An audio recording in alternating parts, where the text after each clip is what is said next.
ذکر کیا رب نے, اور دونوں ایک دوسرے کے لیے فائدہ پہنچانے کے کام کرتے ہیں, اور دنیا کی فائدہ. لیکن قیامت کے دن یہ کہیں گے وَشَهِدُوا عَلَىٰ أَنفُسِهِمْ أَنَّهُمْ كَانُوا كَافِرِينَ, یہ اپنے بارے میں گواہی دیں گے کہ ہم کافر ہو گئے تھے, ہم کافر ہو گئے تھے. یہ اپنے بارے میں گواہی دینے والے ہیں یہ سو کالڈ مفتی جو شرکیہ کام کر رہے ہیں, جو جنات کے ذریعے سے موکل پالنا یہ شرک ہے. یہ موکل پالنا یہ شرک ہے.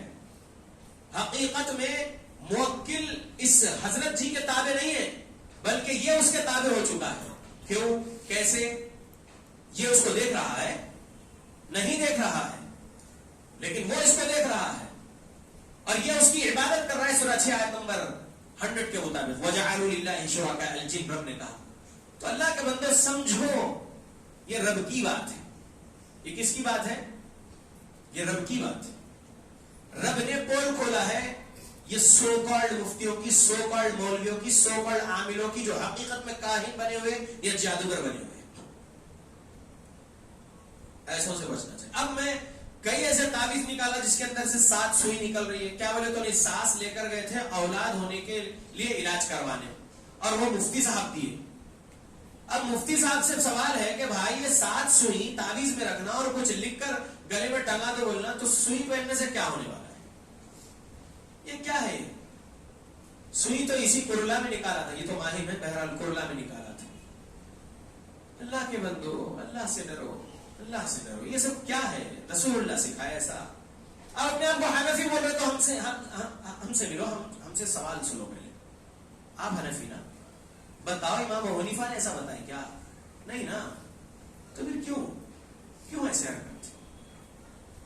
جنات سے مدد لینا یہ شرک نہیں تو جائز کام ہے. یہ بتاؤ اگر جائز ہے تو کون سی آیت سے جائز ہے اور کون سی حدیث سے جائز ہے؟ جائز نہیں ہے, جائز نہیں ہے. استخدام الجن حرام.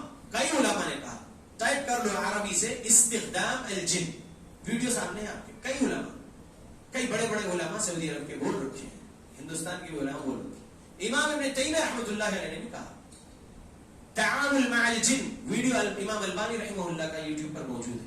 ویڈیو نے آڈیو کو ویڈیو کر کے یوٹیوب پر رکھا گیا. یعنی جنات سے کسی قسم کی مدد نہیں لینا ہے, ان سے کام نہیں کرانا ہے. میں فصیح الدین حیدرآبادی 2008 سے رقیہ شرعیہ کر رہا ہوں. میں جن کو نہیں دیکھا, جن سے آج تک بات چیت نہیں کیا, نہ ہی کوئی جن مجھ سے بات کیا. ہاں, اگر کسی انسان پر کوئی جن حاضر ہوا تب میں نے اس سے بات کیا, وہ مجھ سے بات کیا. مجھے اس سے جو کچھ بھی اسلام سمجھانا تھا سمجھایا, اللہ سے ڈرانا تھا, جہنم کے عذاب سے ڈرانا تھا. اسلام قبول کر کے جا, ایمان والے جنات میں رہ, اللہ کی عبادت میں رہ, اپنی موت آنے کے بعد جنت میں جا, یہ جہنمی کام چھوڑا, ایسا ہم نے کہا. لیکن انسانی جسم کے علاوہ کوئی باہری جن مجھے آج تک نہیں دکھا. انسانی جسم میں بھی اگر ہے تو نہیں دکھتا. بات بھی نہیں کرا کوئی جن مجھ سے. سمجھ رہے آپ لوگ, اور میں کر بھی نہیں سکتا. اگر ہاں اس وقت فی الوقت اگر کوئی ایمان والے جنات اس مسجد میں آپ لوگوں کے درمیان میں درس سن رہے ہیں تو وہ سن رہے ہیں الحمدللہ. اگر کوئی کافر جن بھی ادھر باہر اگر سن رہے میری بات, یا کوئی کافر جن بھی ادھر کھڑکیوں میں ہے اور سن رہے میری بات, تو سن رہے ہیں. لیکن میں ان کو نہیں سن سکتا, میں ان کو نہیں دیکھ سکتا, اور نہ میں مومن جن سے دوستی کرنا چاہوں گا, نہ کافر جن سے دوستی کرنا چاہوں گا. نہیں, ہرگز نہیں. یہ بات ذہن میں رکھیے. لیکن جادوگر لوگ ان کی پول رکھنے, سورہ 6 آیت 128 129 130 ابھی سنا دیا, تینوں آیت اللہ نے پول کھول دیا ان کی, کہ ایک دوسرے کی مدد, ایک دوسرے کے لیے کام کرتے ہیں. قیامت کے دن گواہی دیں گے, خود اپنی جانوں پر گواہی دیں گے کہ ہم کافر ہو چکے تھے. نہیں کرنا ہے دوستی جنات سے. اب یہ جن نہیں بول کے کیا بولتے, نہیں ہمارے پاس موکل ہے. یہ کیسی بات ہے موکل کی؟ اللہ رب العالمین کے پیارے نبی صلی اللہ علیہ وسلم, صحیح مسلم 2814, قد وکل اللہ قرینہ من الجن. اس حدیث میں تو موکل کا ذکر ہے. کیسے؟ قد یقینا وکل اللہ قرینہ من الجن. اللہ نے موکل کر رکھا ہے ایک ساتھی جنوں میں سے تمہارے ساتھ. وَإِيَّاكَ يَا رسول اللہ, کیا آپ کے ساتھ بھی اللہ کے رسول؟ صحابہ نے پوچھا. وَإِيَّايَ, ہاں میرے ساتھ بھی ہے. نبی نے کہا, آگے نبی نے کہا فَأَسْلَمَ, وہ اسلام لا دیا. اب جتنے آپ لوگ یہاں بیٹھے ہیں, آپ تمام کے اندر ایک جن ہے, میرے اندر ایک جن ہے. ایمان رکھیے اس بات پر. اور اس جن کا کام کیا ہے؟ اس جن کا کام ہے وسوسہ ڈالنا. الذی یوسوس, پڑھیے آگے, الذی یوسوس فی صدور الناس, وہ جو ہمارے سینوں میں وسوسہ ڈالتا ہے. کون کون ڈالتے ہیں وسوسہ؟ من الجنتی والناس. انسان بھی آگے عجیب و غریب ادھر ادھر کے جھوٹے باتیں بول کے وسوسہ ڈال کے جاتے ہیں. انجینئر علی مرزا جاہل کئی وسوسے ڈالنے سے بیٹھا ہوا ہے. اللہ اس فتنے باز سے ہمارے مسلمان بھائیوں کو بچائے, آمین. ایسے کئی فتین لوگ وسوسے ڈال رہے ہیں لوگوں کے سینوں میں. ایسے فتنے بازوں سے اللہ قوم کو جلدی راحت دے دے, آمین. آگے سنیے, جنات وسوسہ ڈالتے ہیں, تو وہ کون سا جن ہے جو وسوسہ ڈال رہا؟ قرین من الجن 281 صحیح مسلم. جو جن ہمارے اندر ہے وہ وسوسہ ڈال رہا ہے, وہ برائی کی طرف لے جانا چاہتا ہے. اب اس کو کمزور کرنا ہے تو کیا کرنا ہے؟ اللہ کا ذکر کرتے رہیے, نمازوں کی پابندی کریے, قرآن کی تلاوت کریے, اٹھتے بیٹھتے چلتے پھرتے لیٹے ہوئے سبحان اللہ, الحمدللہ, اللہ اکبر, لا الہ الا اللہ, استغفر اللہ, درود ابراہیم, لا الہ الا انت سبحانک انی کنت من الظالمین. جو یاد ہے پڑھتے رہو اللہ کا ذکر, آپ کی روح طاقتور ہوگی. قرینہ من الجن کمزور ہوگا, قرینہ من الجن کمزور ہوگا تو وسوسے نہیں ڈال پائے گا, سکون سے نماز پڑھ سکے. گنہگار جسم گنہگار روح کو لے کر میں آپ کے سامنے ٹھہرا ہوں میرے اللہ, اور سکون سے میں نماز پڑھ رہا ہوں. میرا رب مجھے دیکھ رہا ہے, میں اپنے گناہوں کی بخشش کی امید کے ساتھ میرے رب کی عبادت کر رہا ہوں. سمجھ رہے اللہ کے بندوں, ایسا ہونا چاہیے. تو جب روح طاقتور ہوگی تو نماز میں دھیان پورا رہے گا کہ میں میرے رب کو دیکھ رہا ہوں, یا میں میرے رب کو نہیں دیکھ رہا ہوں تو میرا یقین ہے کہ میرا رب مجھے دیکھ رہا ہے, اور میں میرے رب سے میری بخشش مانگ رہا ہوں. میرے رب سے جو مانگ رہا ہوں میں مانگ رہا ہوں نماز میں. اللہ کے بندو, قرینہ من الجن جو وسوسہ ڈالنے والا ہمارے اندر ہے, اس کو تو رب کے نبی نے کہا قد وکل اللہ, یقیناً موکل کر رکھا ہے ایک جن تمہارے اندر, اللہ رب العالمین نے کہا. تو اب یہ موکل بولتے, تو یہ سب کیا ہے؟ یہ جادوگری کے جو کام ہے, یہ خرافاتی لوگوں کے کام ہے. اور جو تانترک ہے, نان مسلمز, یا پھر ہللویا کے جو شیاطین ہیں, وہ تو ان کا تو کھلا کفر ہے, تانترکوں کا کھلا کفر ہے. لیکن چھپا کفر والوں کی بات میں اب تک آپ کے سامنے کرا. سمجھ لیں, چھپا کفر کس کا؟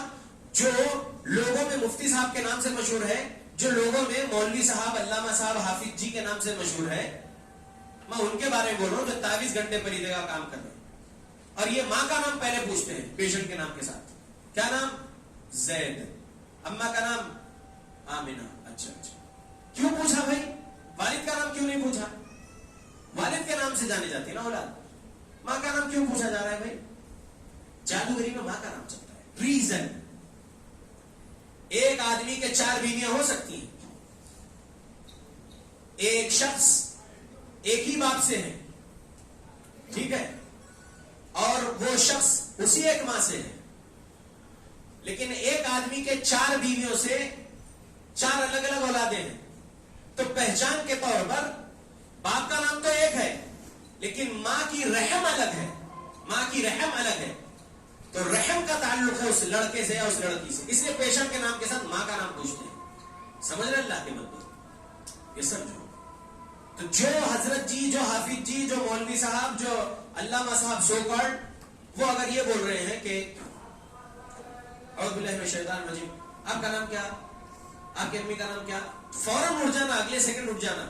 کیا بول کے گئے تھے وہاں پر, کیا سوچ کے گئے تھے وہاں پر, کیا سن کے گئے تھے وہاں پر. ایک عالم صاحب ہے, وہ قرآن حدیث سے علاج کرتے ہیں, چلیے وہاں جاتے ہیں. وہ سن کے گئے تھے, گئے بیٹھے, وہ سو کالڈ عالم یا سو کالڈ مولوی, اصل میں جو عراف ہے, اصل میں جو کاہن ہے یا ساحر ہے, اس نے پوچھ لیا نام, ماں کا نام, اگلے سیکنڈ وہاں نہیں بیٹھنا, اٹھ جانا, یہ سمجھ کے اٹھ جانا کہ یہ جادوگر ہے, اس لیے ماں کا نام پوچھ رہا ہے. بس پہلی نشانی یہ ہے, اٹھ جانا. ویسے تو ان لوگوں کے پاس بہت کچھ کرتا ہوتا ہے, بہت کچھ, مطلب گرینری اور کیا کیا کیا کیا کر کے جو ہے تھوڑا اندھیرا اور گرین لائٹس اور بہت کچھ. ایک ویڈیو دیکھیں ہوں گے آپ لوگ, ایک انڈونیشیا کا ہے, ملیشیا کا ہے, ایک گن والے بابا جن اتار رہے ہیں اور کھلونے کی گن سے جو ہے شوٹ کر رہے ہیں جن بھگانے. نعوذ باللہ, یہ کیا ہے؟ وہ ایسا ویڈیو نان مسلم دیکھ رہا اگر تو اسلام کا مذاق اڑائے گا, مسلمانوں کا مذاق اڑائے گا. illogical تھنگ ہے نا وہ. تو دیکھیے اسلام میں لاجک بہت زیادہ ہے, اسلام میں کچھ بھی illogical نہیں ہے. اب اگر کوئی خرافاتی شخص کچھ illogical کام کر رہا ہے تو اس کی وجہ سے نان مسلم مسلمان کو اسلام کو برا مانتے. تو ہم ایسی حرکت کرنا ہی نہیں جس کی وجہ سے مسلمان اور اسلام کا نام بدنام ہو. ہم وہی کرنا اعمال جو قرآن و حدیث میں, اس کے علاوہ نہیں کرنا. اب آگے سنیے. اللہ کے بندو، نبی صلی اللہ علیہ وسلم کی ایک حدیث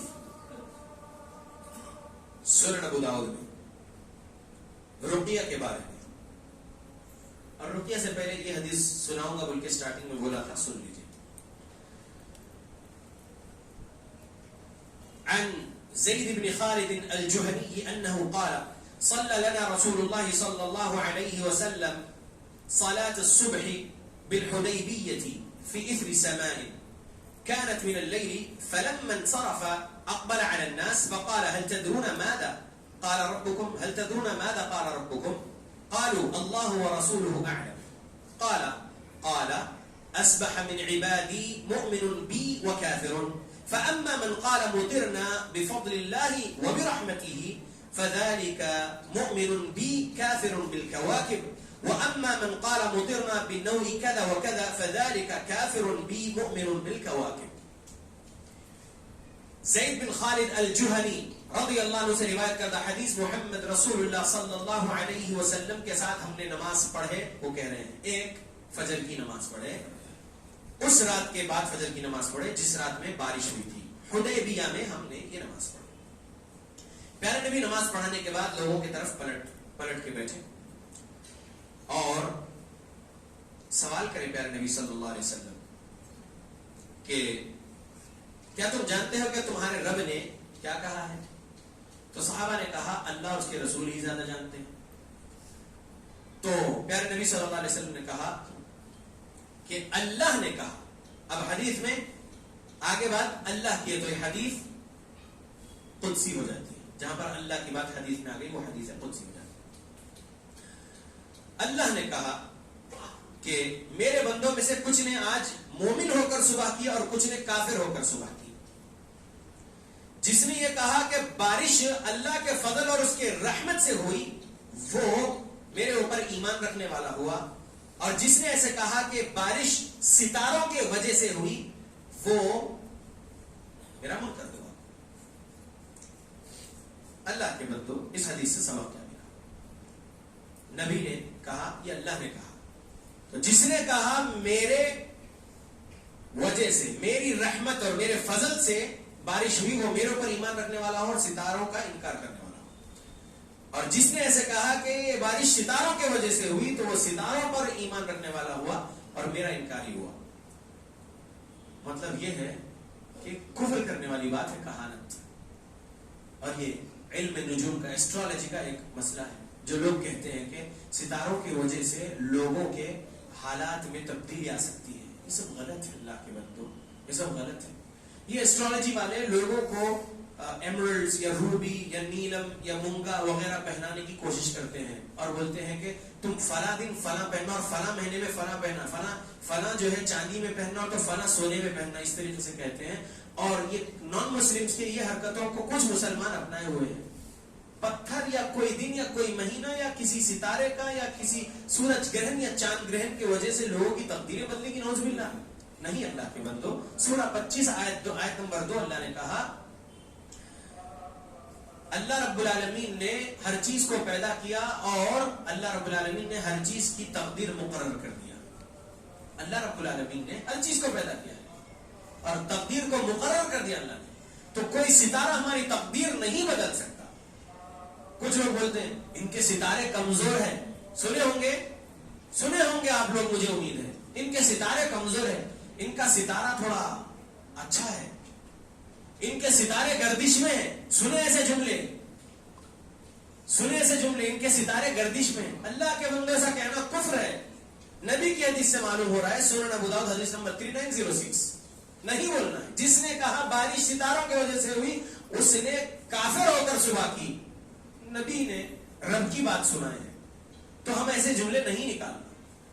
اللہ رب العالمین نے جو چاہا وہ ہوا، بس ایسا بول دیا تو قدر اللہ ما شاء فعل. رٹ لیجئے، قدر اللہ. میں رٹانا چاہتا ہوں، لپ مومنٹ دیکھنا چاہتا ہوں. قدر اللہ ما شاء فعل. جو اللہ نے مقدر کیا تھا وہ ہوا جیسے اللہ نے چاہا. سمجھ میں آ گیا؟ ستاروں کے وجہ سے یا ستارے گردش میں ہے یا ستارے کمزور ہے یا ستارے طاقتور ہے، یہ سب نہیں بولنا چاہیے. یہ کاہنوں کی باتیں، جادوگروں کی باتیں، نان مسلمز کی باتیں ہم مسلمانوں کے پاس نہیں رہنا چاہیے. ٹھیک ہے اللہ کے بندو، تو یہ حدیث سنانا ضروری سمجھ رہا تھا، سٹارٹنگ میں بولا تھا اور سنا دیا. تو اب چونکہ وقت ہوا ہے اور 8:45 کو عشاء کی اذان ہے، تو ہم اب سوال جواب شروع کرتے ہیں. بہنیں ہیں؟ ہاں، تو بہنوں سے کہوں گا کہ میری بہنوں چٹھی پر لکھ کر سوال بھیجیے، میں انشاءاللہ جواب دیتا ہوں. سوال کریے اس ٹاپک سے ریلیٹڈ. جن، جادو، نظر بد، اثرات، رقیہ شرعیہ، رقیہ سینٹر، رقیہ کیمپ، کچھ بھی سوال ہے تو کریے.